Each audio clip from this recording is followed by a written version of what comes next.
Good evening, guys. This is Will Puente here, broker Will Puente, with you about real estate again. And I'm hoping the last webinar, if you did not catch it, it's a link. Just go there and you can actually catch up on what happened. I'm doing these once a week. This is the second one. I was not able to do one last week, but again, these recordings are all going to be staggered, and you can go there and catch up, get your notes, join the GroupMe app. Here's the GroupMe discussion. We just had Kelly just join. And questions, please shoot questions, because these discussions go very well, and especially about this one, which is about comparisons, comparables. Real estate overall, the foundation of this is comparables. So you need to very much understand it. If you're out here joining us tonight, thank you so much. This is the second video, and you can kind of watch this one and get back to the other one because it is a recording and it is up. Your payment, free information for you, your payment will be for you to share this video or other people to join. That way I can continue to provide for you this free education. I'm a strong believer on free education, but overall, I'm gaining value on your promotion. So that's definitely part of freebie marketing academics 101. So let me continue on real estate investments, of course, on our presentation. And this one is about property values or comparisons. Last week, I explained to you this as my synthesis on how to make money in real estate. And I believe I put it simple. Find, rent, aid, and fund. Someone is doing any of these. And then the last one, of course, was education, which is one of the biggest money makers of all. And the fact that I'm giving it to you for free is still incredibly valuable. And it's just because it gives you an insight on all of these. So you got to be careful with the education side, but also because of the information on how to get that. This property value assessment, this is for all of them. For people that find properties, wholesalers, people that aid others on their properties, like brokers, agents, appraisers, etc. Rental landlords. So I know we have out there Tamara as a rental landlord, and funders, people that lend on. You always need this property value, but that word value is very loaded. Okay, this is not just in real estate, but in everything. Even when you speak value as far as the stock, you ask, what is it? What is value? Value has to do monetarily on the system, because there is value on things that have sentimental value. To someone, it's very important, but the word priceless is perfect when you talk about a diamond on an engagement night, but you still need to talk numbers, because priceless doesn't give you anything. And in real estate, priceless is not a good thing. Property value is a monetary, quantifiable value for your property on the market. And the market are the people that are trying to obtain that asset for a certain price. Okay. So this property value is up in the air locally. It depends on your area. Anyone that tells you, hey, I can give you an equation property value, can be very far off. This is why Zillow gets in trouble. Zillow gives you a number, a sestimate, they call it. But that sestimate has different factors, where I know that in Houston, Texas, land is worth a lot. People love land. People want space. God forbid my neighbor is not an acre away. That's Texas. But in New York I want to be close to everything. I want my neighbor to be upstairs, to my down, to my left, to my right. That's the value I give it. So overall, the equation changes depending on locality. I did put something here. This is a Google image I found, and it's pretty dead on overall the property value. It's about location, it's about the market, the condition of the home, which means how you repair it, how you don't. The neighborhood, is the neighborhood good? That includes schools, that includes parks, people that value that. Hold on, you could be in the Heights, in Houston Heights, where not necessarily the parks are the big end. Maybe it's the workout areas. Or you could be in Kingwood, Texas, where the schools are everything, because all the schools there are great. And the age of the home, because you're not going to compare a 70s area property to the 80s build or the 90s build. So that is all a factor equation. Tamara says the majority of property values keep going up. We bought a house for about 65,000. Now the homes in subdivision are going close to 130. Yes, Tamara, that's something we've definitely seen even on my own properties. And that depends on the market itself. The Houston area saw an increase in employment in the past 10 years. Therefore, these people make more, which they want to get closer to their job. People don't like traffic, so they'll pay more. That's part of the real estate pattern. This doesn't mean that everywhere in the world that value is going to go up. Maybe there's layoffs in that area. Therefore, will decrease employment and decrease value on that market, on the properties. So it just depends on, again, goes back to locality, situation, locality. So good point, Tamara. Thank you for saying that. Let's go. What is a comparable? I put this, and I'm going to do the broker thing that no broker ever does. But I'm going to use vehicles as a concept for you guys to definitely get comparables. Why? Because vehicles is simple. If you wanted to sell your vehicle, you probably use a Kelley Blue Book, and you go there and you actually assess your vehicle up to the standards of other vehicles. Your condition, is it fair, good, or bad? And you get a number. I wish real estate would be this easy, but it's not. Real estate does not have a Kelley Blue Book. Kelley Blue Book is like the appraiser in a snap, and you can get a number, and you can even get a low wholesale number. Like as in, if you went straight to the wholesalers, which are the dealers, and give them the car, and here are the keys, and here's your money, or if you went to shop it around. I wish things were that easy in real estate, but you don't have that. There is no Kelley Blue Book for a purpose, because a vehicle can move. A vehicle can go anywhere. You can take that vehicle from Houston to Dallas, and it's probably that mobility does not change its value. A property is stable.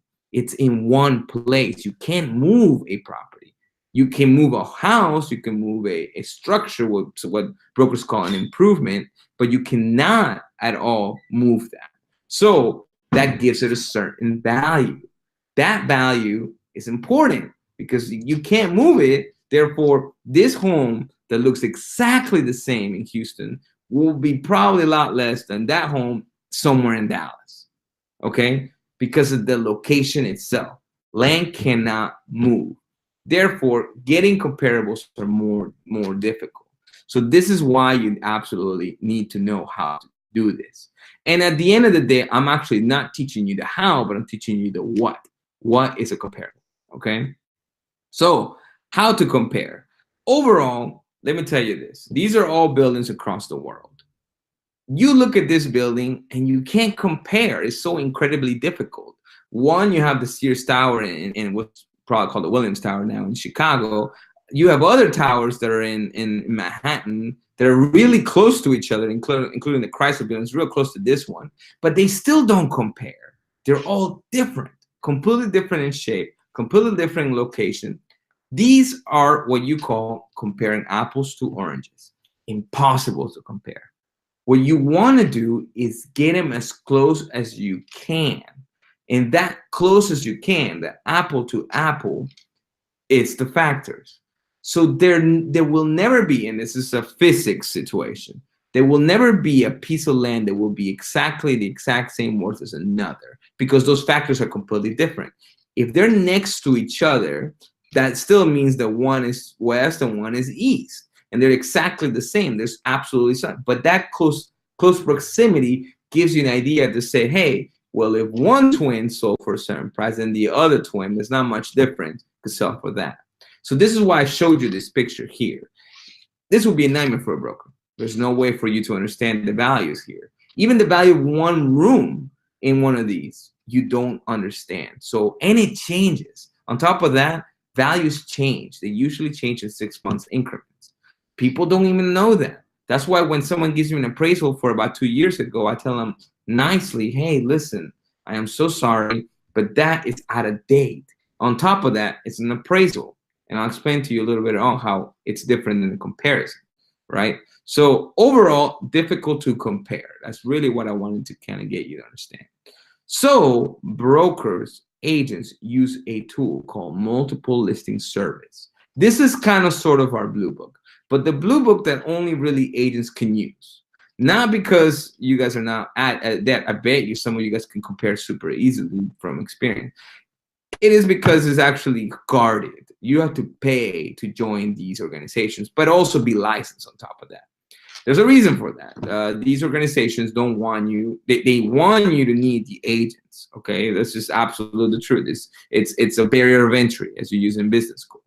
But overall, they have this database. The database is called multiple listing service. That's what you use, and all the data that goes in there is what you use to compare. The comparison is done by the agent or the broker or the person that could use the multiple listing service, sometimes a broker. So sometimes an appraiser, okay? So I have a look here for what is HAR. This is Houston Association of Realtors. I happen to have access to Sabre, San Antonio Board of Realtors, and MetroTech's information. Again, I'm a broker that operates in all these three areas. It's rare to have one that does all those three areas, but I happen to do it, and I happen to do it for investors mostly. I represent investors mostly. So I talk a lot about comparisons. I talk a lot about value. So right here, I want to show you how I do some of my comparisons. This is the database. This is just the search query. Okay, the database is a whole bunch of data. This is the system that we use. In our case, it's called Matrix for our agents. And we are trained. We're trained by brokers again, or HAR.com themselves. And we pay quite a bit to use this system. In this case, I'm using a subdivision called Eagle Springs right off the northeast side of Houston. Okay, so I want to know the situation with Eagle Springs. Let's say I put in Eagle Springs as subdivision, and I put in a result. Give me all the Eagle Springs properties. And there's quite a bit. There's actually plenty. There's about, each one of these have about 25 properties, and there's already 10 pages plus. So that doesn't help you. You want to use criteria changes. So instead, I'm going to be more specific. This is how you find comparisons, right? So let's say if I'm comparing a property that I want to find. Some client calls me and says, hey, I have a 4-bedroom in Eagle Springs, and I want to compare it. Apples to apples. All I'm doing is eliminating all the properties that are not close to it. Obviously, Eagle Springs is important. So then I can put in square footage. So I'm going to do square footage between 1,200 and 1,800. If the property is 1,500 square feet, then I'm going to do square footage range from 1,200 to 1,800. Again, I'm trying to get the apples, right? And I'm going to say that my fictitious property was built in the 2000s. So if it was built in 2000, I'm going to put year built between 2000 and 2010. Okay, let's see what results we get there. And it definitely minimizes some, but there's still quite a bit of them. Okay, so the criteria will be, give me some active, give me some option pendings, and give me some sold, but between 0 and 180 days. See, the system already put in 180. This is important to know.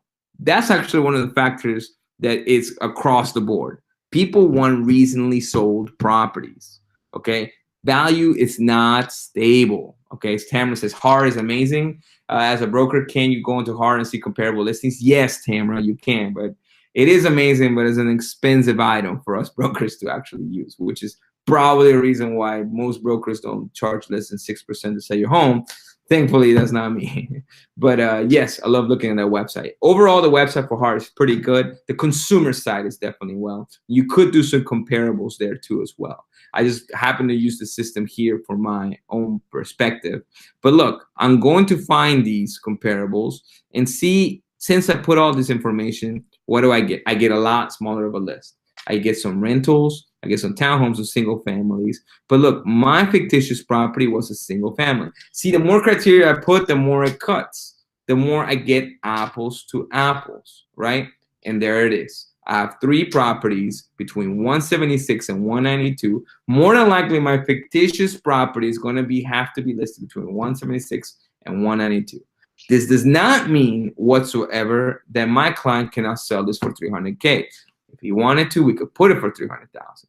However, if my client was to put it out there and it sells, even though we have low comparables, if it's lending, there's going to be an appraisal done by the lender.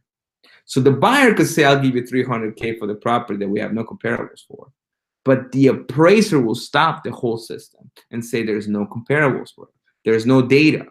Okay, so this is where I tell my clients, yes, you could sell it for however you like to. There's nothing against the law for you to sell high. But if it's a lending property, again, lending, if it's cash, I don't know, you sell the overvalued property to a cash person. Okay, but if it's lending, the lender is going to make sure that the appraiser comes in, looks at the comparables, use the exact same system as you see here, as you see before you. Brokers and appraisers use the exact same system to go ahead and certify that the property has a certain value. In this case, 300K won't work. The safest bet will be 176 and 192 for a 1,500 square foot, 3-bedroom, 2-bedroom in Eagle Springs subdivision. So that's what I wanted to show you on comparables. This is how you get value. That what I just did was an opinion, by the way. While it was backed up, goes back to my decisions class. Yes, I'm giving you an opinion. Most things out there are an opinion, including appraisals, including broker price opinions, which is the appraisal for the brokers. But it has to be backed up with evidence, and there was my evidence. Appraisals. I need you to know and understand these because this is really important. I get this question all the time from people. What is an appraiser? Guidelines stipulated by an employer, okay? These people are evaluators that have guidelines. Their employer, aka lender, rarely, don't you ever think that you're hiring an appraiser. It's rare that you hire an appraiser unless you're getting some kind of lending, okay? You're just actually paying the lender to hire an appraiser. The lender is trying to make sure that they're covering all their eggs in one basket. Yes, if you're buying a property cash, you will be the employer, the client, to telling the appraiser. And then the appraiser will give you an opinion on what should be the guidelines, because obviously you're still kind of buying according to the lending guidelines. In this case, Fannie Mae, which we can talk to a little later on what that is about.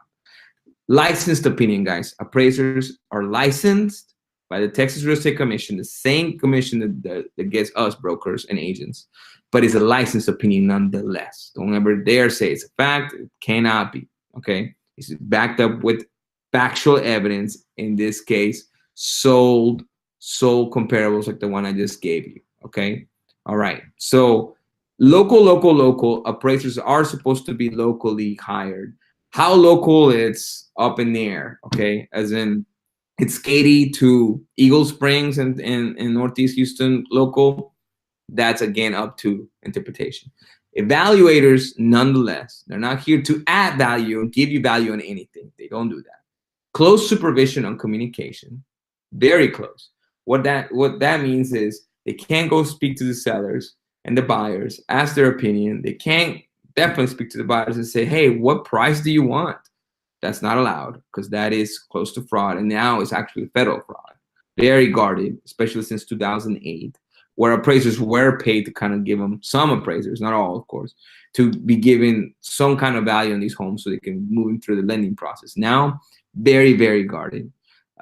Wide price ranges that can give you wider appraisal. So if your property is in the 200,000s, you're probably going to get your ranges a little closer. You see what I mean? Look at this range from 176 to 192. That's close. But if this was in the millions, this could be from 700,000 to all the way 1.2 million. So that wide range is wide. Okay. Now you definitely are going to be in the hands of the appraiser. And expensive. An appraisal is expensive. It's around $450, $500, and definitely not a useful as an official comparison. That's not what it is. You're not getting an appraisal and saying, look, I have an appraisal. Anybody that does that, we tell them the same thing. Well, I can get another one. And that other one could be completely different. That's why it's a licensed opinion. Why am I beating this whole appraiser idea so much to you? Because this is actually the standard for comparison for your property. You just really can't. Yes, you can sell your property however price you'd like to if you can, probably cash. And you probably should tell your buyer to sign somewhere that they know what they're doing. Otherwise, you could get in trouble. But the truth is that most people sell their house through lending, and lending does not do anything without an appraiser. So these people dictate the value. This is the reason why in Dallas things are not going crazy, because appraisers are cutting down. hey, I know that you sold that house for 500K, but it really is 480 because I saw the comparables. So even though the buyer wants to buy it for 500, it's going to be 480. So it keeps the market steady, keeps the market steady. It wasn't a coincidence that appraisers were very beat up during the 2008 crisis because they were going too easy on these. And some say from, some issues regarding ethical issues, but who would know? Tamara says, I think it will depend on TV again. It does go down to each appraiser have opinions. If one appraiser can give you an appraisal for what their asking price is, you may have to get another one. Exactly. Absolutely. Some lenders, and that's really good, Tamara, I appreciate that comment. Some lenders will ask for 2 appraisals. And those appraisals, and they'll say, we'll take the lowest. They won't take no average. They'll take the lowest. So you have to realize an appraiser is just that one moment's opinion. And it's much easier if I go to Eagle Springs and I could put these definitions in. But sometimes you go into an area where there's so many homes and so many different. Eagle Springs, they're all, if you could see here, they don't have the age, but they're all built in the 2000s, 2000 to 2010. I know that from experience. But if you go to the Heights, Houston Heights, it'll be from, 50s, 60s, 70s. And then the price was like, whoa, we shouldn't compare the new construction, but they're right next to each other. Opinions. So there are some guidelines, but some of those, some people don't give in or not. So it definitely is an opinion, but we're tied to it. And let me see, your next webinar. This is what I plan to do next webinar. I plan to give you the secret of ARV. I wanted to build this foundation for you in comparisons because ARV is everything. If you can't wait, Google it. What is ARV? Let me tell you, the number one, if you're a real estate investor, you live off ARV.